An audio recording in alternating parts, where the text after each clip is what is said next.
మనము జయించాలి. యేసుక్రీస్తు వారు మరణాన్ని జయించాడు, మృత్యువుని జయించాడు, సమాధిని జయించాడు, రాత్రిని జయించాడు. ఈ దినమున నీవు నేను మనందరం కూడా జయించాలి. ఈ పరుగు పందెములో ఓపికతో పరిగెత్తాలి.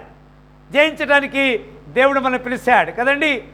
సంగములతో ఆత్మ చెప్పుచున్న మాట చెవి గలవాడు వినుగాక. మనకి కొన్నిసార్లు చెవులు ఉండి కూడా వినలేకపోతాం కదండి. We are not hearing properly. చెప్తా ఉంటాయి కదా, తల్లి చెప్తాది, అమ్మా నువ్వు అయ్యో ఈ తప్పు చేయొద్దంటే ఆ యొక్క పిల్ల తప్పు చేస్తుంది కదా. ఈ ఆవు ఆ యొక్క దూడ చెప్తా ఉంటుంది, అమ్మ నువ్వు ఆ చెల్లి చేలో మేయొద్దంటే ఇదేం చేస్తుంది, చెల్లెనే మేస్తుంది. ఈరోజు నీకు ప్రాముఖ్యంగా పిల్లలు తల్లిదండ్రులకి విధేయత లేకుండా ఉన్నటువంటి స్థితిని మనం చూడగలుగుతున్నాం. నువ్వు జయించాలంటే నీకున్నటువంటి సమస్య నుంచి దేవునిలో విశ్వాసం కలిగి ఉండాలి. మలాకి 1:13 మలాకి గ్రంథము 1:13 వచ్చిన విధంగా వ్రాయబడినది. మలాకి 1:13 అయ్యా ఎంత ప్రయాసమని ఆ బలను తృణీకరించుచున్నారని ఆయన సెలవిచ్చుచున్నాడు. ఇదే సైన్యములకు అధిపతిగా యెహోవావా, మరియు దోచబడిన దానిని, కుంటి దానిని, తెగులు దానిని మీరు తెచ్చుచున్నారు. ఇలాగుననే మీరు నైవేద్యము చేయుచున్నారు. మీ చేత నేనిట్టి దానిని అంగీకరించునని సైన్యం అని యెహోవా. ఇప్పుడు గమనించాలి, నేను అనేకసార్లు ఈ మాట చెప్తా ఉన్నాను. When we are giving to the lord we should give precious. దేవునికి ఇచ్చేటప్పుడు మనము ప్రాముఖ్యమైనది, ప్రధానమైనది, మంచిది ఇవ్వాలి కదా. చినిగిపోయింది, ఇరిగిపోయింది, కుంటిదాన్ని, గుడ్డిదాన్ని తీసుకురాకూడదు దేవుని దగ్గరికి కదండి. చూడండి అక్కడ మాట చెప్తా, 14 చదివినా ఏమన్నా అక్కడ, నేను ఘనమైన మహారాజునై ఉంటే ఎంచబడుచున్నది కదా. కాబట్టి తన మందలో మగది ఉండగా యెహోవాకు మ్రొక్కుబడి చేసి చెడిపోయిన దాన్ని అర్పించు వంచకుడు. We should give precious one. దేవునికి మనము ప్రాముఖ్యమైనది ఇవ్వాలి కదా. ఎవరి కొరకు దాచిపెట్టుకుంటాం మనం అండి? మన కొరకు మనం దాచిపెట్టుకోవడం కాదు. ఎవరి కొరకు ఇవ్వాలి చెప్పండి? ఎవరి కొరకు ఇవ్వాలి? నేను ఘనమైన మహారాజునై ఉన్నాను, అన్ని జనులలో నా నామము భయంకరమైనదిగా ఎంచబడుచున్నదని సైన్యములకు అధిపతి యెహోవా సెలవిచ్చున్నాడు. కాబట్టి తన మందులో మగది ఉండగా అంటాడు కదండి. కొన్నిసార్లు దేవునికి ఇచ్చేటప్పుడు శ్రేష్టమైనది మనం ఇవ్వాలి. అంతా అయిపోయిన తర్వాత ఆఖరికి అడుగుబడుగు కాదు కదా. సేవకులు మన ఇంటికి వస్తే ఏమి ఇవ్వాలమ్మా? మొట్టమొదటి ఇవ్వాలా, అడుగుది ఇవ్వాలా? మా చెప్పండి రా, ఏం ఇవ్వాలి? ఒకసారి హల్లే చెప్పండి, హల్లెలూయా. మనము ఈ విషయంలో చాలా జాగ్రత్తగా ఉండాలని లేఖనం మనకి హెచ్చరిక చేస్తుంది. ప్రకటన 3:12 ఈ విధంగా వ్రాయబడినది. ఇంతకుముందు మనం 3:12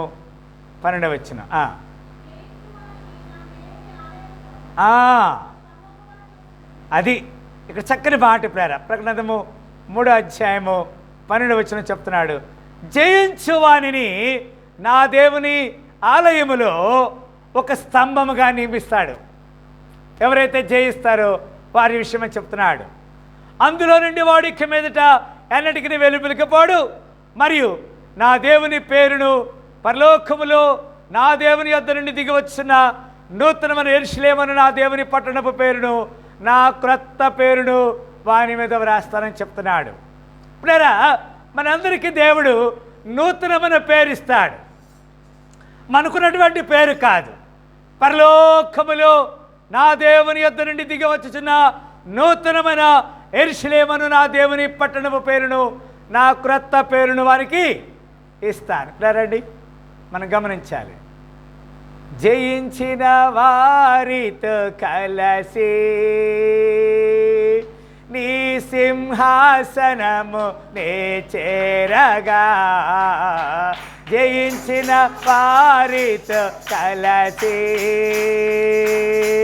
నీ సింహాసనము నే చేరగా, ఎవరికి తెలియని ఓ క్రొత్త పేరుతో, ఎవరికి పేరుతో నిత్య మహిమలు నన్ను పిలచే ఆ శుభవేళ ఏ మౌదునో నేనే మౌదునో, ఏ మౌదునో నేనే మౌదునో, ఎవరు సమీపించలేని తేజస్సులో నివసించు నా యేసయ్యా. హల్లెలూయా. జయించు వానిని నా దేవుని ఆలయంలోకి స్తంభముగా చేస్తానంటున్నాడు. వాని మీద నా క్రొత్త పేరును వ్రాస్తానని చెప్తున్నాడు. పిల్లారా, దేవుని సన్నిధిలో మన దేవుడు మన మీద రాసేటువంటి కొత్త పేరు కొరకు మనం ఎదురు చూడాలి.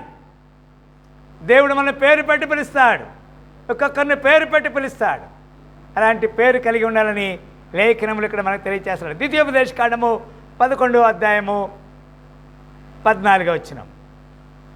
పాత నిబంధనలు ద్వితీయోపదేశకాండము 11వ అధ్యాయము 14వ వచనం. Somebody read.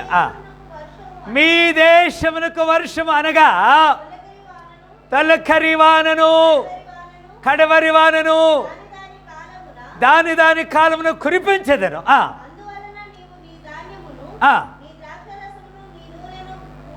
ఆమె చెప్పండి హల్లెలూయా.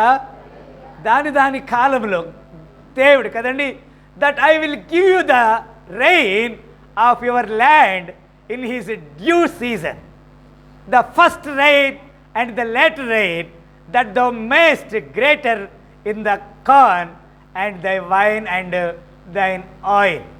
నీ యొక్క పశు యొక్క తలకి నూనె కదా, ఆయిల్ కదా, నూనెని ఇస్తున్నాడు, ద్రాక్ష రసం ఇస్తున్నాడు, చక్కని ఆహార పదార్థాలు ఇస్తున్నాడు. ఎప్పుడు జరుగుతుంది ఇది? భూమి మీద తొలకరి వర్షము కురుస్తుంది, కడవరి వర్షము కురుస్తుంది. తొలకరి వర్షము కురిసినప్పుడు మనం ఏం చేయాలండి? మొట్టమొదటి వర్షం పడినప్పుడు ఏం చేయాలి? భూమి మీద విత్తనాలు చల్లాలి. ఎప్పుడైతే మనము విత్తనాలు చల్లుతామో మనం పంటకు వస్తాం. విత్తనాలు చల్లకుండా మనం పంట కొయ్యలేం కదండి. ఎప్పటికది మనం చాలా జాగ్రత్తగా జ్ఞాపకం చేసుకోవాలి. పిల్లారా, రోమిలికి రాసిన పత్రిక 2:7 ఈ విధంగా రాయబడినది. రోమిలికి రాసిన పత్రిక 2వ అధ్యాయము 7వ.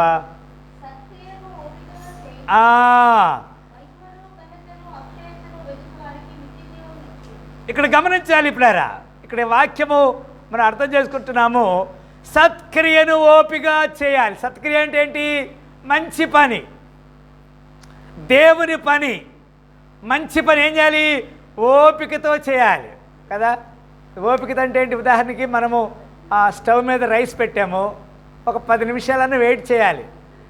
నేను అర్జెంట్ కావాలని అవుతుందా? కాదు, ఓపిక ఉండాలి. సత్క్రియను ఓపికగా చేయొచ్చు, మహిమను ఘనతను అక్షయతను వెతుకు వారికి ఏం చేస్తాడు? నిత్య జీవం ఇస్తాడు. ఆమె చెప్పండి హల్లెలూయా. That is the eternal life. God want to give us eternal life. నిత్య జీవం ఇస్తాడు, మహిమను ఘనతను అక్షయతను. 3 విషయాల్లో వి మస్ట్ సర్చ్. మనం వెతకాలి.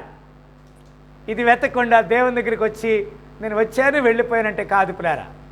మనం చాలా జాగ్రత్తగా దేవుని సన్నిధికి వచ్చినప్పుడు మనము చాలా జాగ్రత్తగా క్రమముగా దేవుని మర్యాదతో, ఆయన మహారాజు అయి ఉన్నాడు, ఆయనకి రావాల్సిన ఘనతని మనం ఆయనకి ఇవ్వాలి. We should not steal his honour. ఆయనకు ఉన్నటువంటి గౌరవాన్ని, ఘనతను మనము దొంగిలించకూడదు. ఇది దేవుని యొక్క లేఖనములు చెప్తున్న మాట. 2 more verses, ఇంకా 2 వాక్యాలు చూసి నేను ముగిస్తాను. లూకాసు వార్త 18:1. లూకాసు వార్త 18:1.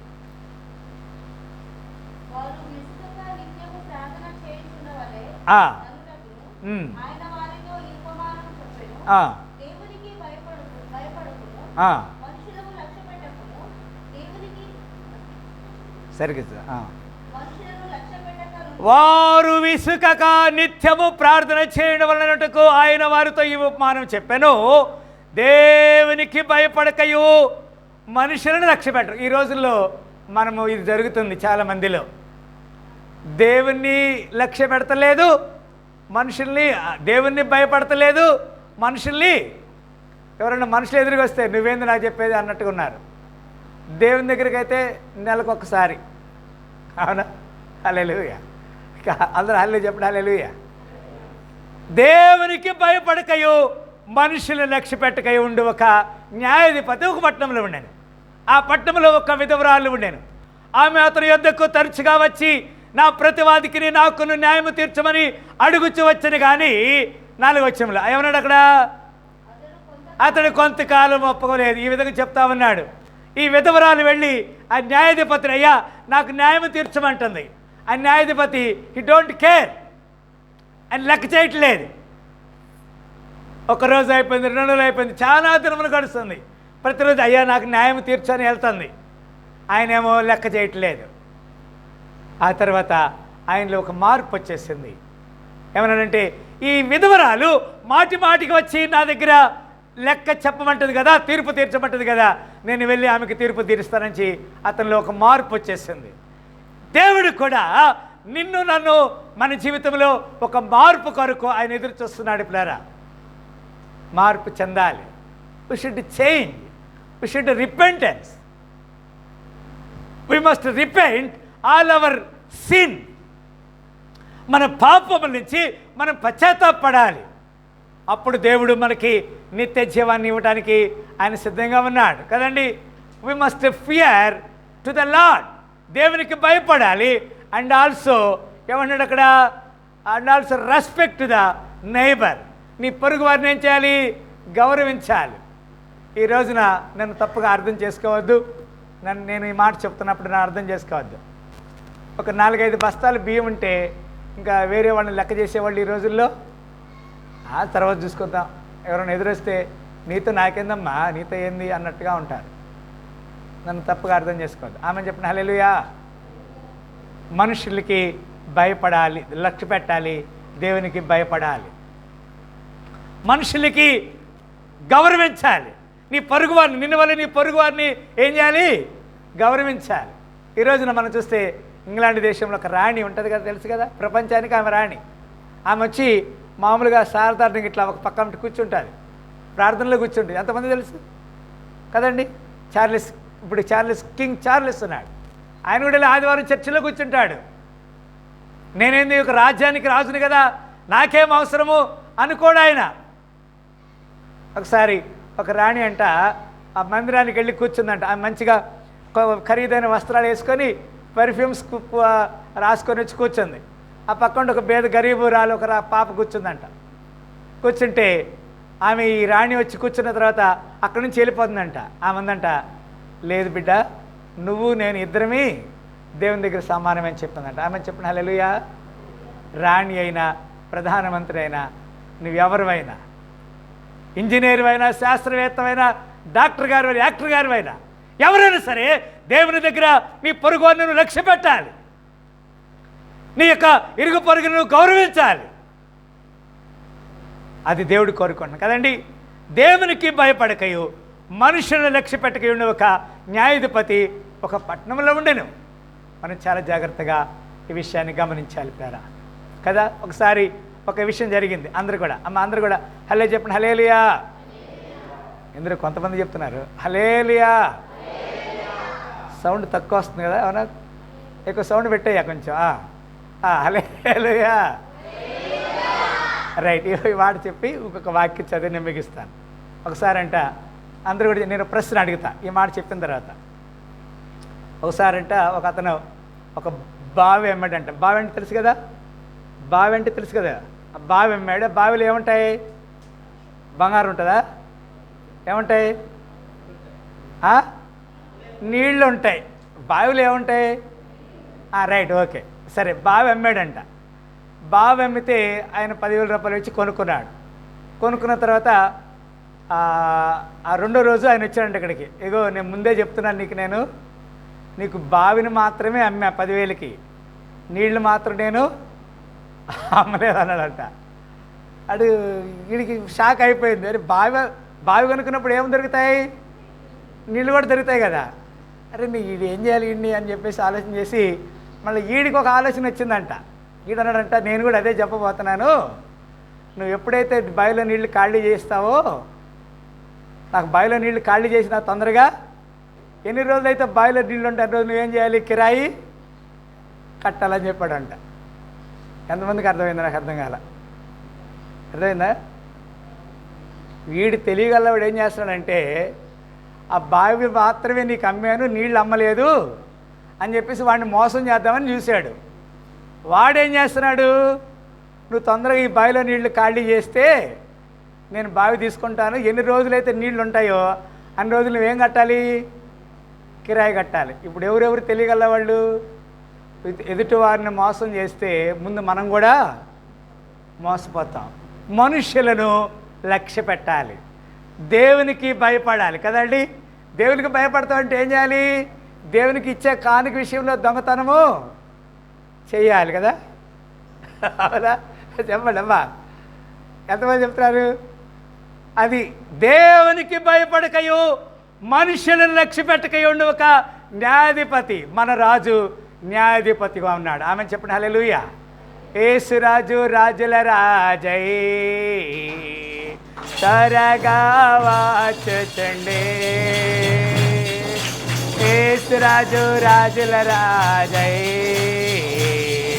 త్వరగా వచ్చుచుండే, త్వరగా వచ్చుచుండే. ఆమె త్వరగా హోసన్నా జయమే, హోసన్నా జయం, హోసన్నా జయం మనకే, హోసన్నా. హల్లెలూయా. యేసురాజు త్వరగా రాబోతున్నాడు కనుక మనందరికీ ఏముంటుంది, జయము కలిగిస్తాడు. లాస్ట్ అండ్ ఫైనల్ ప్రకటన గ్రంథము 2వ అధ్యాయము 17వ వచనం. ప్రకటన గ్రంథము 2వ అధ్యాయము 17వ వచనం. చదమ్మా. సంగములతో ఆత్మ చెప్పుచున్న మాట చెవి గలవాడు వినుగాక. జయించు వారికి మరుగయున్న మన్నాను భుజింపనిస్తాడు. ఆమె చెప్పండి హల్లెలూయా. మనం ఏం చేయాలి, జయించాలి, శోధనని జయించాలి. ట్రిక్స్ కదా, కొంతమంది మన దగ్గర ట్రిక్స్ ప్లే చేస్తారు. ట్రిక్స్ అంటే మనల్ని మోసం చేయాలని, మనల్ని బోల్తా కొట్టాలని చూస్తారు. అక్కడ జయించాలి. జయించువానికి మరుగయున్న మన్నాను భుజింపనిత్తును, మరియు అతనికి తెల్ల రాతినిత్తును, ఆ రాతి మీద చెక్కబడిన యొక్క క్రొత్త పేరు ఉండును. పొందిన వారికే కానీ అది మరి ఎవరికి తెలీదు. నీ పక్కంట వాళ్ళతో చెప్పండి, నేను పొందుకున్నానని చెప్పండి. అమ్మా చెప్పండి, ఎందుకు చెప్పట్లేదు? చెప్పండి అమ్మా, చెప్పండి. మీరు పొందుకున్నారు. ఏం పొందుకున్నారు మీరు? కొత్త పేరు కదా. అక్కడ వాక్యం ఏం చెప్తుందమ్మా, ఏం చెప్పాడు? మరియు అతనికి తెల్ల రాతినిత్తును, ఆ రాతి మీద చెక్కబడిన ఒక క్రొత్త పేరును, పొందిన వారికే కానీ అది మరి ఎవరికి. ఎవరు పొందుకున్నారు? చేతులు ఎత్తండి అమ్మా. పొందుకోలేదా? ఎందుకు కొంచెం ఎత్తుతున్నారు? కొంచెం రైట్. అయ్యా వీళ్ళు పొందుకోలేదా? హల్లెలూయా. చేతులు ఎత్తండమ్మా. రైట్. మనందరం కూడా పొందుకొని దేవుని దగ్గర ఆశీర్వాదం పొందుకుందాం. అలాంటి కృపకి దేవుడు మనందరం కూడా సాక్షులుగా పాత్రలుగా దీవించి ఆశీర్వదించునుగాక. మనందరూ తల ఉంచుకుంటైతే ప్రార్థన చేస్తాం. అందరూ తల ఉంచుకుంటైతే ప్రార్థన చేస్తాం. Thank you Lord. హల్లెలూయా, హల్లెలూయా. Thank you father. హల్లెలూయా. స్తోత్రములు. ప్రేమగల తండ్రి, ఈ సాయంకాల సమయంలో ప్రభా జయించేవారిగా మమ్మల్ని తీర్చిపరిచేయండి, సిద్ధపరచండి, సహాయం చేయండి, కృప చూపించమని మమ్మల్ని మేము తగ్గించుకొని మీ నామాన్ని హెచ్చిస్తున్నాం. ఈ ఉదయకాల సమయంలో ప్రభా జయించేవారిగా అయ్యా మేము ఇతరులను మోసం చేసేవారిగా కాకుండా ఇతరులకి జ్ఞానవంతులుగా అయ్యా మమ్మల్ని మేము సరి చేసుకుంటూ సహాయం చేయండి. ఈ ఉదయకాల సమయంలో మరొకసారి మేమేమయ్యున్నామో మా శక్తి మా బలము కాదు, కానీ మీ ఆత్మకార్యం జరిగించి సహాయించమని మనం మేము తగ్గించుకుని మీ నామాన్ని ఇచ్చిస్తూ యేసుక్రీస్తు పరిశుద్ధ నామములో మిక్కిలి వినయంతో వేడుకొని స్తుతించి అయ్యా మేమందరం కూడా జయించాలి, జయించే వారి గురించి సహాయించమని ప్రార్థన చేసి అడిగి వేడుకుంటున్నాము తండ్రి. ఆమేన్. మరొకసారి ఉదయకాల సమయంలో ఈ పునరుద్ధాన ఆరాధనలో పాల్గొన్న ప్రతి బిడ్డని దేవుడి నిండాలుగా దీవించి ఆశీర్వదించునుగాక. హల్లెలూయా.